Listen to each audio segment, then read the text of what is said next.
यह उस समय की बात है जब इजरायली मिस्र में रहा करते थे और उन्हें वहां रहते हुए 400 वर्ष हो चुके थे और इजरायली संख्या में बहुत ही बढ़ गए थे। तब फिरौन ने, जो मिस्र का राजा था, उसने इजरायलियों से रामसेस और पितोम नामक भंडार वाले नगर बनवाए। फिरौन इजरायलियों की बढ़ती हुई संख्या के कारण उन्हें दुख देने और सताने लगा, लेकिन जितना वह उन्हें पीड़ा देता था, इजरायली उतना ही बढ़ते जाते थे। तब फिरौन ने शिप्रा और पुआ नामक 2 धाइयों को आज्ञा दी कि इजराइल में पैदा होने वाले हर एक बालक को उसके पैदा होते ही मार डाला जाए, क्योंकि फिरौन को यह डर था कि यदि इजरायली ऐसे ही बढ़ते रहे तो एक दिन वो हमारे दुश्मनों के साथ मिलकर हमसे लड़ेंगे और इस देश से निकल जाएंगे। तब वो इब्री धाइयां, जो यहोवा का भय मानती थी, फिरौन की आज्ञा ना मानकर लड़कों को जीवित ही छोड़ देती थी। तब फिरौन ने उनसे पूछा कि तुम ऐसा क्यों करती हो? तब उन भाइयों ने कहा कि इब्री स्त्रियां मिस्र की स्त्रियों के समान नहीं हैं। वो इतनी फुर्तीली हैं कि हमारे पहुंचने से पहले ही बच्चे को जन्म दे देती हैं। इसलिए परमेश्वर ने इन धाइयों के साथ भलाई की और उनका घर बसाया। प्रियो, यहाँ मैं आपको बताना चाहती हूँ कि परमेश्वर ने अब्राहम से वाचा बांधी थी कि वो उसके वंश को आकाश के तारागण के समान करेगा, और उसने वैसा किया भी। मिस्र में केवल 70 लोग ही आए थे, लेकिन 400 सालों में उनकी संख्या बढ़कर 20 लाख से भी अधिक हो गई थी। फिरौन, जो इजरायलियों को इस तरह से बढ़ते देखकर घबरा गया था, उसने भी इजरायलियों को बढ़ने से रोकने का प्रयास किया, लेकिन जितना वह रोकता था, इजरायली उतने ही बढ़ते जाते थे। प्रियो, परमेश्वर की आशीषों को बढ़ने से कोई नहीं रोक सकता। परमेश्वर का वादा अब्राहम और उसके वंश से था, जिसे परमेश्वर पूरा भी कर रहे थे। इजरायलियों की संख्या इतनी बढ़ गई थी कि वो अब एक राष्ट्र बन गए थे। हालांकि इजरायली मिस्र में गुलाम थे, फिर भी फिरौन उनसे विचलित हो गया था। इसलिए उसने यह आज्ञा निकाली थी कि इजराइल के परिवारों में जो भी बच्चा नर पैदा हो, उसकी हत्या कर दी जाए। यह योजना शैतान की थी, क्योंकि शैतान हमेशा से यहूदियों को मार डालने के लिए उनके पीछे लगा रहा है। लेकिन परमेश्वर हमेशा इजरायलियों को उसकी युक्तियों से बचाता रहा है और शैतान की युक्तियों को उसी के सिर पर उलट देता है, जिससे परमेश्वर शैतान के काम को अपने उद्देश्य को पूरा करने के लिए इस्तेमाल कर लेते हैं। वैसे ही प्रियो, हमारे जीवन में भी कई बार परमेश्वर शैतान के काम को इसलिए होने देना चाहते हैं क्योंकि उसके द्वारा वह अपने उद्देश्यों को पूरा कर सके। तब हम आगे देखते हैं प्रियो कि उस समय लेवी के घराने के पुरुष ने, जिसका नाम अमराम था, लेवी के ही घराने की एक स्त्री योकेबेद से विवाह किया और वह स्त्री गर्भवती हुई और उसको एक पुत्र उत्पन्न हुआ। जब उन्होंने यह देखा कि यह बालक बहुत सुंदर है, तो उसे 3 महीने तक छिपा रखा, और जब वह उसे और ना छिपा सके तो सरकंडों की एक टोकरी लेकर उस पर चिकनी मिट्टी और राल लगाकर उसमें बालक को रखकर नील नदी में कांसों के बीच छोड़ आई। उस बालक की बहन मरियम दूर खड़ी उस बालक को देखती रही कि उस बालक का क्या हाल होगा। तब फिरौन की बेटी नहाने के लिए नील नदी के किनारे आई। उसकी सहेलियां नदी के किनारे किनारे टहलने लगी। तब उसने कांसों के बीच टोकरी देखकर अपनी दासी को उसे लाने के लिए भेजा। जब उसकी दासियां उस टोकरी को फिरौन की बेटी के पास लाई तो उसने उसे खोलकर देखा कि उसमें एक रोता हुआ बालक है। तब उसे उस पर तरस आया और उसने कहा, यह तो किसी इब्री का बालक होगा। तब उस बालक की बहन मरियम, जो दूर खड़ी होकर सब देख रही थी, उसने फिरौन की बेटी के पास जाकर कहा कि क्या मैं जाकर इजरायली स्त्री में से किसी को तेरे पास बुला लाऊं जो तेरे लिए इस बालक को दूध पिलाया करे? तब फिरौन की बेटी ने कहा, जा ले आ। तब वह लड़की जाकर बालक की माता को बुला ले आई। तब फिरौन की बेटी ने उससे कहा कि तू इस बालक को ले जाकर मेरे लिए दूध पिलाया कर और मैं तुझे उसकी मजदूरी दिया करूंगी। तब वह स्त्री बालक को ले जाकर दूध पिलाने लगी। वह स्त्री उस बालक की माँ योकेबेद थी, जो उसको दूध पिलाया करती थी। जब बालक कुछ बड़ा हुआ तब वह उसे फिरौन की बेटी के पास ले गई और वह उसका बेटा ठहरा, और उसने यह कहकर उसका नाम मूसा रखा कि मैंने इसको जल से निकाला है। प्रियो, यहाँ मैं आपको बताना चाहती हूँ कि मूसा को उसकी माँ के विश्वास के द्वारा बचाया गया। अब आप सोचेंगे कि कैसे? तो मैं आपको बता दूं कि जब मूसा का जन्म हुआ था तो फिरौन ने आज्ञा दी थी कि इज़राइल के लोगों में जो भी नर बच्चा पैदा होगा उसे मार डाला जाए। तब जब अमराम और योकेबेद को बेटा उत्पन्न हुआ तो उन्होंने उसे 3 महीने तक छुपा कर रखा ताकि फिरौन के लोग उसे मार न डालें। मूसा बहुत सुंदर था और उसके जन्म से ही उसके माता पिता समझ गए थे कि यह लड़का कुछ विशेष है और परमेश्वर इसके द्वारा कुछ महान करने जा रहे हैं। इसलिए जब वह उसे और अधिक छुपा ना सके तो उन्होंने एक टोकरी लेकर उसमें उस बालक को रख दिया और उसे नील नदी में छोड़ दिया, क्योंकि उस बालक के माता पिता को विश्वास था कि परमेश्वर इस बालक को जीवित रखेगा। इसलिए इब्रानियों की पत्री के 11 अध्याय और उसके 23 वचन में इस प्रकार से लिखा है कि विश्वास ही से मूसा के माता पिता ने उसको उत्पन्न होने के बाद 3 महीने तक छिपा रखा, क्योंकि उन्होंने देखा कि बालक सुंदर है और वे राजा की आज्ञा से ना डरे। उनके विश्वास का प्रतिफल यह था कि ना सिर्फ मूसा जीवित रहा बल्कि उसे दूध पिलाने के लिए भी उसकी माँ को ही बुलाया गया और उसका उसे भुगतान भी किया गया, क्योंकि फिरौन की बेटी यह नहीं जानती थी कि यह उसकी असली माँ है। योकेबेद ने परमेश्वर यहोवा पर और उसके वादों पर विश्वास रखा और इसलिए वह फिरौन की आज्ञा टालने से नहीं डरी।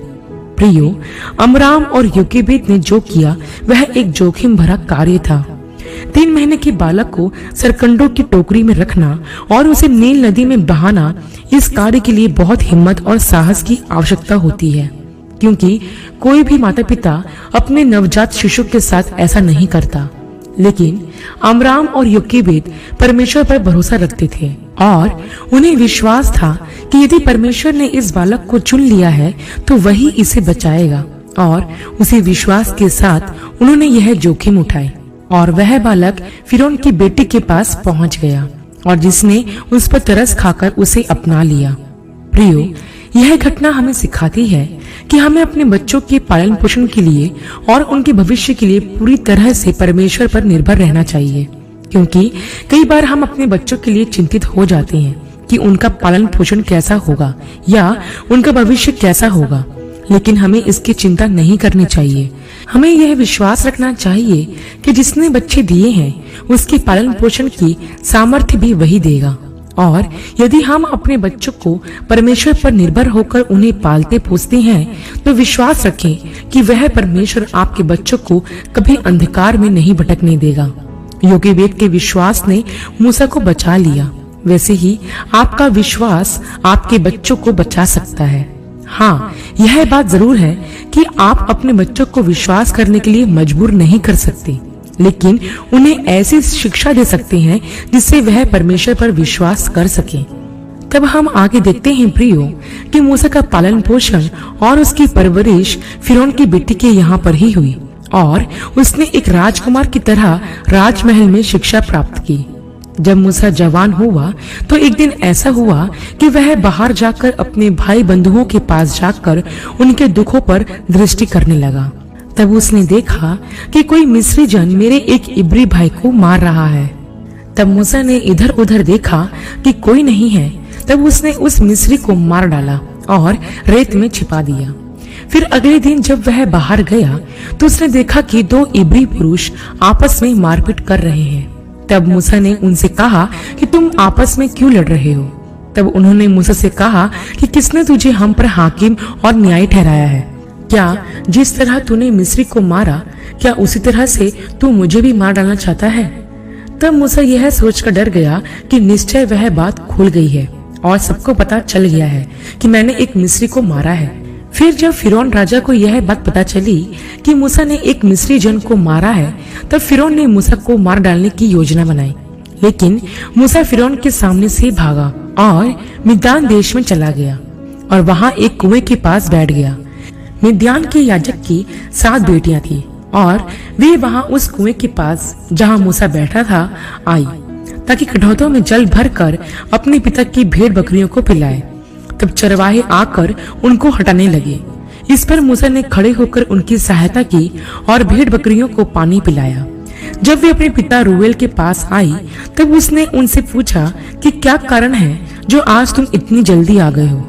तब उन्होंने अपने पिता से कहा कि एक मिस्री पुरुष ने हमको चरवाहों के हाथ से छुड़ाया और हमारे लिए जल भर के भेड़ बकरियों को पिलाया। तब रूबेल ने अपनी बेटियों से कहा कि वह पुरुष कहाँ है, तुम उसको क्यों छोड़ आई हो, उसको बुला लाओ कि वह हमारे साथ भोजन करे। तब वे मूसा को बुला लाई और उसने उनके साथ भोजन किया। तब रूबेल ने मूसा से अपने साथ रहने का और अपनी एक बेटी का विवाह मूसा से करने का प्रस्ताव रखा, जिसे मूसा ने स्वीकार कर लिया। तब रूबेल ने अपनी बेटी सिपोरा का विवाह मूसा से करवा दिया और उसको एक पुत्र उत्पन्न हुआ, जिसका नाम उसने यह कहकर गेर्शोम रखा कि मैं अन्य देश में परदेशी हूँ। तब मूसा वहीं रहने लगा और अपने ससुर रूबेल की भेड़ बकरियों को चराने लगा और उसे वहां रहते हुए 40 वर्ष हो गए। प्रियो, कुछ बातें हैं जो इस घटना से हमें सीखना जरूरी है। सबसे पहले हम यह सीखते हैं कि जब मूसा का जन्म हुआ उस समय फिरौन ने इब्रियों के हर एक नर बच्चे को मारने की आज्ञा दी थी, लेकिन योकेबेद ने मूसा को फिरौन के लोगों से 3 महीने तक छिपा रखा। अर्थात योकेबेद ने फिरौन के लोगों से अपने बेटे को बचाने के लिए अपने प्राणों की भी परवाह नहीं की। वैसे ही प्रियो, परमेश्वर चाहते हैं कि हर एक माँ अपने बच्चों को शैतान के चंगुल से बचाने के लिए हर संभव कोशिश करे, क्योंकि शैतान फिरौन की तरह विश्वासियों के बच्चों को फाड़ खाना चाहता है, उन्हें बर्बाद करना चाहता है और नष्ट करना चाहता है। इसलिए हर माँ को अपने बच्चों के लिए सावधान होना और उसकी सुरक्षा के लिए हर संभव प्रयास करना जरूरी है। इसके साथ हम यह भी देखते हैं कि जब मूसा को फिरौन की बेटी ने गोद लिया तो उसका पालन पोषण फिरौन के महल में हुआ। उसे उच्च शिक्षा मिली और वह मिस्र का होने वाला अगला राजा था। लेकिन मूसा को चुनने के लिए यह पर्याप्त नहीं था। मूसा का सांसारिक ज्ञान और योग्यता परमेश्वर नहीं चाहते थे। परमेश्वर मूसा को शून्य बनाना चाहते थे ताकि परमेश्वर की बुलाहट से पहले मूसा में कोई घमंड ना रहे या उसके अंदर घमंड करने वाली कोई बात ना रहे। इसलिए परमेश्वर ने मूसा को अगले 40 साल रेगिस्तान में बिताने दिए, जिससे मूसा यह जान ले कि वह कुछ भी नहीं है। वैसे ही प्रियो, अपनी महिमा के लिए उपयोग करने से पहले परमेश्वर हमें रेगिस्तान में लेकर जाता है ताकि वह हमारे अंदर से हर एक प्रकार के घमंड को बाहर निकाले और हमें सिखाए कि हम कुछ भी नहीं हैं। और जब हम यह स्वीकार कर लेते हैं कि परमेश्वर ही सब कुछ है, तब वह अपने महान कार्य के लिए हमें उपयोग करता है। एक और बात प्रियो, कि जब मूसा बाहर अपने लोगों पर अत्याचार होते देखता है तो वह एक मिस्री जन को मार डालता है। और जब यह बात सब लोगों, यहाँ तक कि फिरौन को भी पता चल जाती है, तो मूसा अपने प्राण बचाने के लिए मिस्र से भाग जाता है। यहाँ हम देखते हैं मूसा जब जवान हुआ तो उसने अपने लोगों की सहायता करने की कोशिश की, लेकिन उसका तरीका गलत था और उसमें वह असफल हो गया। अब मूसा एक हत्यारा और भगोड़ा था। यहाँ हम मूसा की असफलता को देखते हैं। प्रियो, परमेश्वर हमारे असफल होने के बाद भी हमें नहीं छोड़ते। हमारी असफलताएं परमेश्वर की योजना को जो हमारे जीवन के लिए है रोक नहीं सकती, बल्कि हमारी असफलताएं ही हमारे लिए परमेश्वर के उद्देश्य की पूर्ति के लिए मार्ग बनाती है। ध्यान रखें प्रियो, मूसा को परमेश्वर ने तब चुना जब वह पूरी तरह टूट चुका था। आशा करती हूँ प्रियो, मूसा के जन्म की यह घटना आपके लिए आशीषमय रही होगी। अगली वीडियो में एक नए विषय के साथ आप सबसे फिर मुलाकात होगी। तब तक के लिए आप सबको जय मसीह की।